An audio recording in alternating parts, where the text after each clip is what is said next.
Welcome everyone to this video, and in this video I'm going to try to explain the reason why I am getting back into film photography.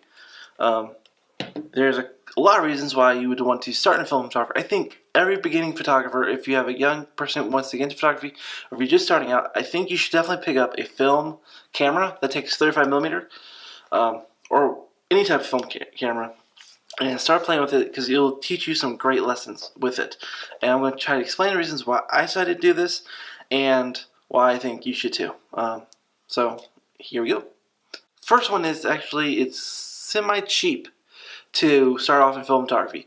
Since these are no longer the standard, you can get these for very cheap. Depending on the camera and the thing, you can actually get a very decent setup for under $50. It depends on what camera you want. Now, some people say, oh, you should save up and get a Leica M3, or get a Leica, or a Leica. You get so many people, they say you should get Leica. There's reasons for that, because Leica makes a great product. I would love to have a Leica in my collection. Only downside is with a Leica is it's expensive, even for their old films. Even for a Leica M3, you're still looking at $4,000. They don't lose their price in time, they actually gain a price. Now again, it depends on the camera. Now for this camera, the body of the EOS 650, this was the first EOS series camera. Meaning this camera takes all EF lenses. That means all the modern lenses come out, this will take. Even though this was the first, it is super cheap. I got this body with shipping $33, and it is a clean body. A few cosmetics damages here, but overall this thing is great. It was very little dust inside. I just took a little blower and got it out, and a little brush, and it was perfectly fine. And it sounds great and works perfectly actually. So if you can see here, you hear it autofocus and hear it shake, do the shutter. This was only, like I said, $33 with shipping. The lens was a little expensive because it's a new lens. This was $118 on Amazon. So overall, this whole setup cost me just under $150. But I've had a Canon Canonette Q7 1.3, I think. That was a rangefinder type camera. I got that for $20. There was a little damage in the lens element, but still the pictures came out perfectly great. So the cost of entry is very cheap with film camera. Another reason is because it's film, and film is actually very fun to shoot. And digital, we try to replicate film as much as we can. So film is actually a great thing to start off with. You can actually take your time and take great photos with it. And you get great quality too, because it's not depending on the camera, it's depending on the film and the lens. Another reason why they shoot film is because in this hustle and bustle world we live in today, it's nice the chance to slow down and think. Now, with a digital camera, if you have a 32GB card in there, depending on it, you can take 9,000 photos.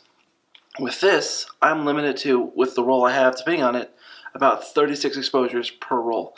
Then I have to switch out with a different film roll. So this slows you down. You have to think about your shots. You have to plan out your shots too. And you actually have to think with a photography eye and look in the world as through your lens. So it trains you to actually see the world through a lens and actually figure out how you want to shoot it. You're not just, as they say, spraying and praying, and hopefully you get the shot. This actually makes you think before you can get the shot. Another thing is, and well, not with this camera, but with a lot of other cameras out there, a lot of the older generations, and they are completely mechanical. There's no electronics in it. You can just get out there, take a light mirror, and shoot, and all the mechanics work. So you don't need any batteries. You just need the camera and a roll of film. Now, some of them, and the older ones, did take a battery, but that battery was just for the light mirror.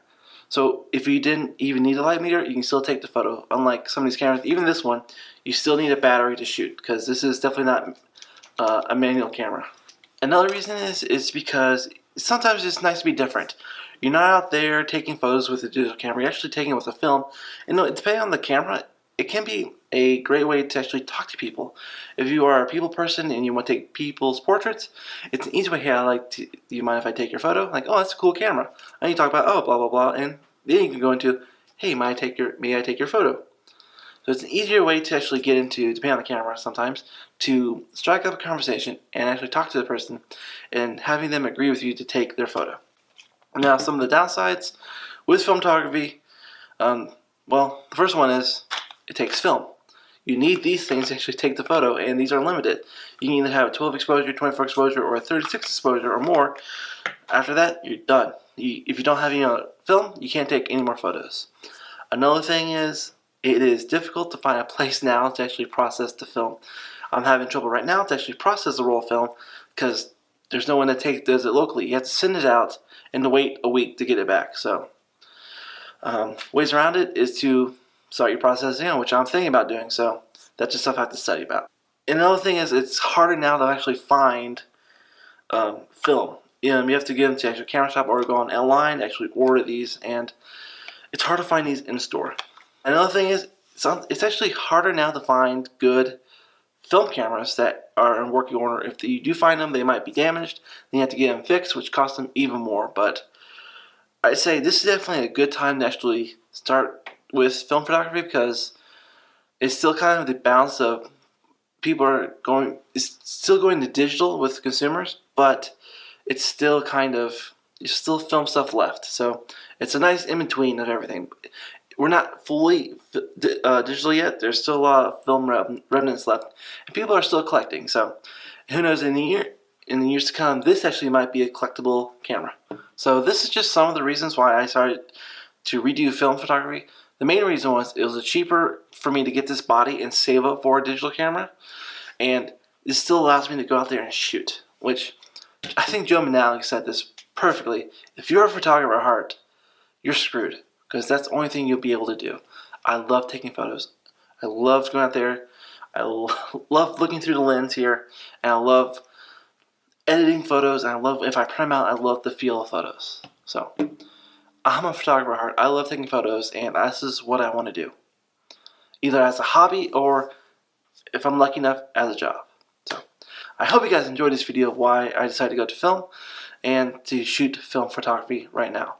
I hope you guys enjoyed this video. If you did, don't forget to hit the like and subscribe button down below. Also, you can follow me on my Twitter and Instagram page where I post everything there. Again, thank you guys so much for watching, and I'll see you guys in the next one.